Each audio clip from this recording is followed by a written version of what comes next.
chapitre 15 de la deuxième partie, nationalisme et collectivisme. Alors que les civilisations traditionnelles étaient couronnées par le principe de l'universalité, la civilisation moderne se trouve donc essentiellement placée sous le signe de la collectivité. Le collectif est à l'universel ce que la matière est à la forme. La différenciation de la substance mêlée du collectif et la constitution d'êtres personnels grâce à l'adhésion à des principes et à des intérêts supérieurs représentent les premiers pas vers ce qu'au sens éminent et traditionnel on a toujours entendu par culture. Quand l'individu est arrivé à donner une loi et une forme à sa propre nature, de manière à s'appartenir plutôt que de dépendre de la seule composante naturelle de son être, la condition préliminaire d'un ordre supérieur, où la personnalité n'est pas abolie mais intégrée, se trouve déjà remplie. Et tel est l'ordre même des participations traditionnelles dans lesquelles tout individu, toute fonction et toute caste acquiert son juste sens en reconnaissant ce qui lui est supérieur et en s'y rattachant organiquement. À la limite, l'universel est atteint comme couronnement d'un édifice dont les bases solides sont constituées tant par l'ensemble des personnalités différenciées et formées, chacune fidèle à sa fonction, que par des organismes ou unités partielles, avec leurs droits et leurs lois propres, qui ne se contredisent pas mais se coordonnent solidairement à travers un élément commun de spiritualité et une même disposition active et commune au dévouement supra-individuel. Ainsi que nous l'avons montré, la société moderne suit une direction diamétralement opposée, correspondant à un recul vers le collectif et non à un progrès vers l'universel. L'individu apparaissant toujours plus incapable de s'affirmer, sinon en fonction de quelque chose qui lui fait perdre son propre visage. Et cela devient de plus en plus sensible au fur et à mesure qu'on s'approche du monde du quatrième état.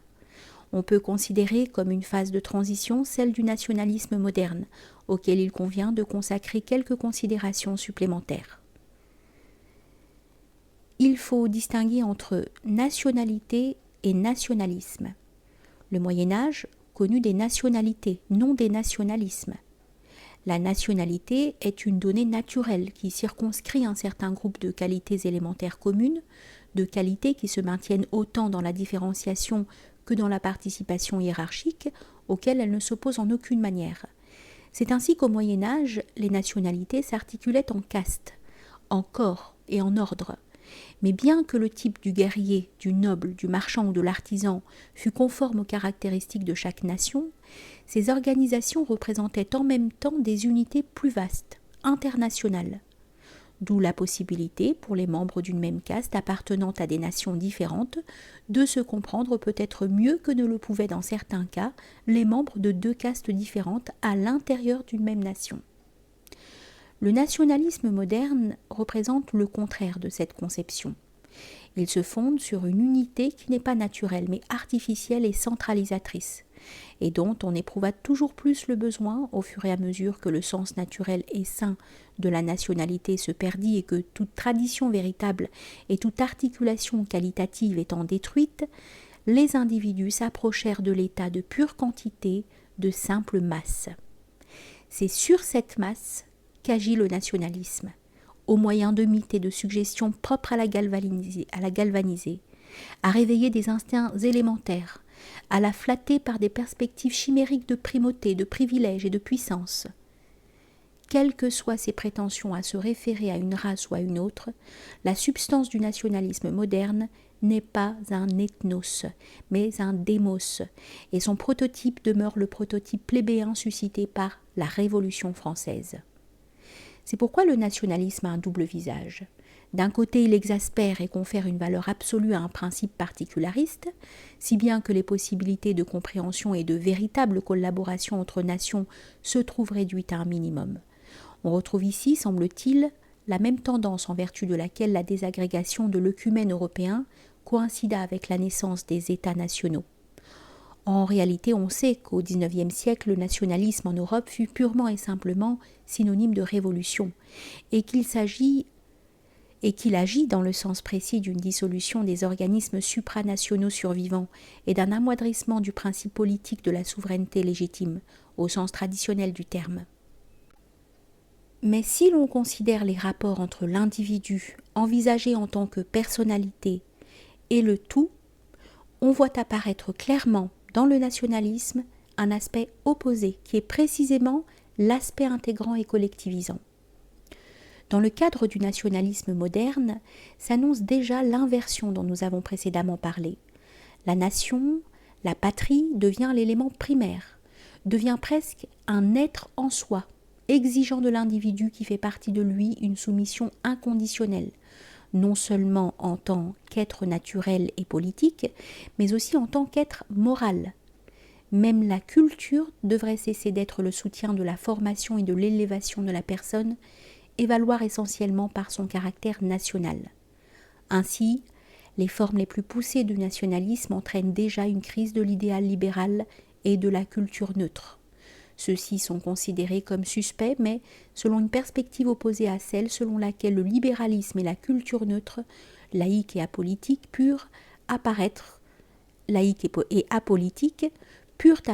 comme une dégénérescence ou un effritement dans le cadre des précédentes civilisations organiques. Même quand le nationalisme parle de tradition, c'est dans un sens tout différent de celui qu'avait ce mot dans les civilisations antiques. Ici aussi, il s'agit plutôt d'un mythe ou d'une continuité fictive fondée sur le plus petit commun dénominateur, à savoir la simple appartenance à un groupe donné. C'est pourquoi la tradition dont il s'agit ici est susceptible de revendiquer pêle-mêle comme ses représentants des personnalités n'ayant que fort peu de choses en commun, alors que sur un plan supérieur, seule une race de l'esprit identique, et non la nationalité, est capable d'établir des rapports de vraie communauté, d'homogénéité et de continuité. Mais en réalité, le nationalisme vise, grâce à cette tradition, entre guillemets, à consolider un état de masse dans la dimension du temps, autant que de l'espace, en plaçant derrière l'individu l'unité mythique, divinisée et collectiviste de tous ceux qui le précédèrent. Lorsque Chesterton qualifie la tradition ainsi comprise de « démocratie des morts », il eut donc certainement raison. La dimension de la transcendance, de ce qui est supérieur à l'histoire, en est totalement absente. Ces aspects du nationalisme moderne, en même temps qu'ils consacrent l'abandon d'une unification orientée vers le haut et prenant appui sur des éléments supranaturels potentiellement universels, ne se distinguent que par une simple différence de degré de l'anonymat propre aux idéaux du quatrième État et de ses internationales, qui nient tout concept de patrie et d'État national. En fait, lorsque le peuple est devenu souverain et que le roi ou le chef n'est plus d'en haut, qu'il n'existe que par la volonté de la nation et non plus par la grâce de Dieu, cet attribut, même quand il est conservé, ne correspondant plus qu'à une formule vide à ce moment, l'abîme qui sépare du communisme un organisme politique de type traditionnel est virtuellement franchi. La rupture est consommée, toutes les valeurs sont déplacées et même interverties, et il ne reste plus qu'à attendre que se réalise progressivement cet état final. C'est donc plus que par simple tactique que les dirigeants de la subversion mondiale, dont la forme ultime est le communisme soviétique, ont pour principe d'exciter, de fomenter, de soutenir le nationalisme, même là où le nationalisme, étant anticommuniste, semblerait devoir se retourner contre eux. En réalité, ils voient loin, à l'instar de ceux qui employèrent le nationalisme lors de la première révolution, la révolution libérale, en parlant de nation, mais en entendant par là en réalité anti-tradition, négation du principe de la vraie souveraineté. Ils perçoivent le moment collectivisant du nationalisme, qui, au-delà des antithèses contingentes, orientera finalement les organismes qu'ils contrôlent dans la voie du collectivisme. De même, il n'y a qu'une simple différence de degré entre le nationalisme et les tendances démocratico-humanitaires qui contrecarrent son particularisme et son esprit de division. Bien qu'il s'y présente sous une forme moins nette, le phénomène régressif qui est à la base du nationalisme moderne ne s'en manifeste pas moins dans ces tendances, où n'agit qu'une impulsion vers un agglomérat encore plus vaste, homogène et standardisé. Les formules intermédiaires, fondées sur les grands mots si chers à la démocratie, n'ont qu'une importance accessoire. Essentiellement, dans l'un et l'autre cas, on arrive finalement à une religion de l'homme terrestrifié, comme dit Benda, L'ultime perspective, c'est que l'humanité tout entière, et non plus une fraction de celle-ci, se prenne elle-même pour objet de son culte. On tend vers une fraternité universelle qui, loin d'abolir l'esprit national avec ses appétits et ses orgueils, en apparaîtra au fond comme la forme suprême, la nation s'appelant l'homme et l'ennemi Dieu, unifiée dans une armée immense, dans une immense usine, ne connaissant plus que des disciplines et des inventions, flétrissant toute activité libre et désintéressée, et n'ayant pour Dieu qu'elle-même et ses volontés, l'humanité parviendra alors à ce que de telles tendances conçoivent sous une forme quasi messianique comme la fin dernière de l'effort civilisateur. Avant d'en terminer avec le nationalisme moderne, il importe de remarquer qu'alors qu'il correspond d'un côté à une construction, à un être artificiel, cet être, en vertu du pouvoir des mythes et des idées qu'on évoque confusément pour maintenir la cohésion d'un groupe humain donné et le galvaniser, reste ouvert à des influences qui, sans qu'ils s'en rendent compte, en font l'instrument du plan général de la subversion. Ce sont les nationalismes modernes, avec leur intransigeance, leur égoïsme aveugle et leur brutale volonté de puissance, avec leur antagonisme, les tensions et les guerres suscitées par eux d'une façon insensée qui ont servi à achever l'œuvre de destruction, c'est-à-dire à passer de l'ère du troisième État à l'ère du quatrième État, si bien qu'ils ont fini par creuser eux-mêmes leur propre tombe. La possibilité s'étant présentée pour l'Europe, sinon d'arrêter, du moins de contenir le processus d'écroulement dans un espace assez vaste, après la chute de celui qui, bien qu'il eût repris le symbole impérial et ambitionné même la consécration romaine, resta pourtant le fils de la grande révolution, dont il servit à répandre le virus, grâce aux bouleversements provoqués par ces guerres victorieuses dans les États de l'Europe traditionnelle et aristocratique. Napoléon Bonaparte. Avec la Sainte Alliance, il eût été possible de dresser une digue contre les destins des derniers temps.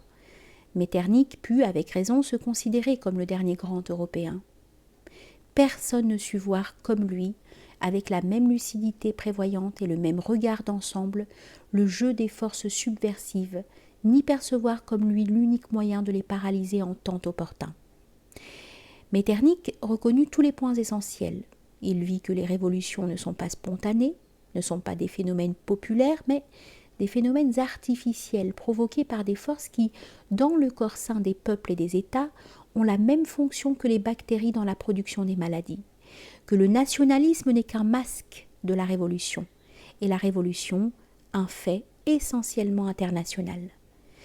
Phénomène révolutionnaire particulier n'étant que les manifestations locales et partielles d'un courant de subversion unique aux dimensions mondiales. Metternich reconnut en outre très clairement comment les différents degrés des révolutions s'enchaînent. Le libéralisme et le constitutionnalisme préparent fatalement la démocratie, celle-ci prépare le socialisme, celui-ci le radicalisme, et enfin le communisme, toute la révolution libérale du troisième État, ne servant qu'à aplanir la voie pour la révolte du quatrième État, destinée elle-même à saper inexorablement les représentants de la première et leur monde, une fois rempli leur mission d'avant-garde et une fois ouvertes les brèches. C'est pourquoi Metternich dénonça la folie de pactiser avec la subversion. Car lui accorder un doigt, c'est l'inviter à demander plus tard le bras, et finalement le corps entier. Ayant saisi le phénomène révolutionnaire dans son unité et dans son essence, Metternich indiqua l'unique antidote possible, le front également supranational de tous les États traditionnels, la ligue défensive et offensive de tous les souverains de droit divin. Telle devait être la Sainte Alliance.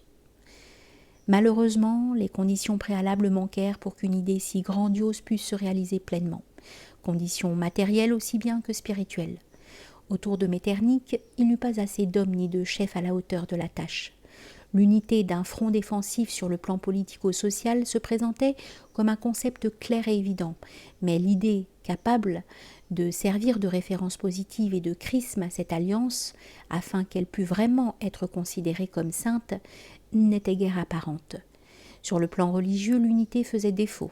car la Ligue ne comprenait pas seulement des souverains catholiques, mais aussi des souverains protestants et orthodoxes, de sorte qu'elle n'eut pas même la sanction directe et engageante de l'Église, dont le chef demeura à l'écart, et qu'au fond, les concours dont elle bénéficia furent accordés pour des fins temporelles et contingentes, plus que pour des fins spirituelles.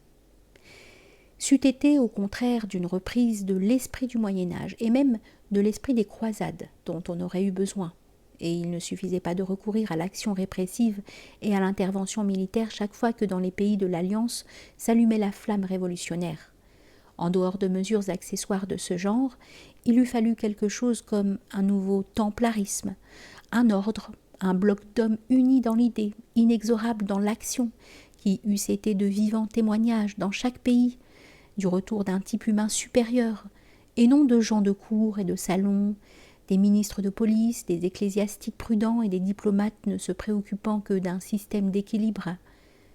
En même temps, une attaque aurait dû être déclenchée sur le plan de la vision du monde et de la vie. Mais où étaient alors les représentants du pur esprit traditionnel, capables de détruire les foyers de la mentalité rationaliste, illuministe et scientiste qui étaient les véritables ferments de la Révolution, capables de détrôner cette culture à laquelle, depuis le XVIIe siècle, il était de mode de se livrer, même dans les cours et parmi l'aristocratie, capables de couvrir de ridicule ceux qui se posaient romantiquement en apôtres et en martyrs des grands et nobles idées de la Révolution et de la liberté des peuples.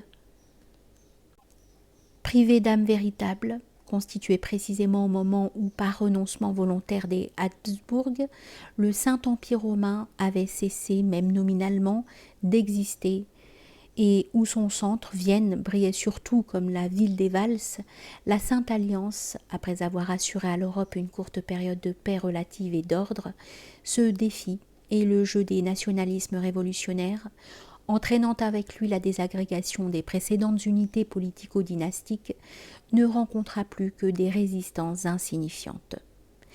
Après la Première Guerre mondiale, la Révolution russe et la Seconde Guerre mondiale, les événements décisifs pour le dernier âge se précipitent.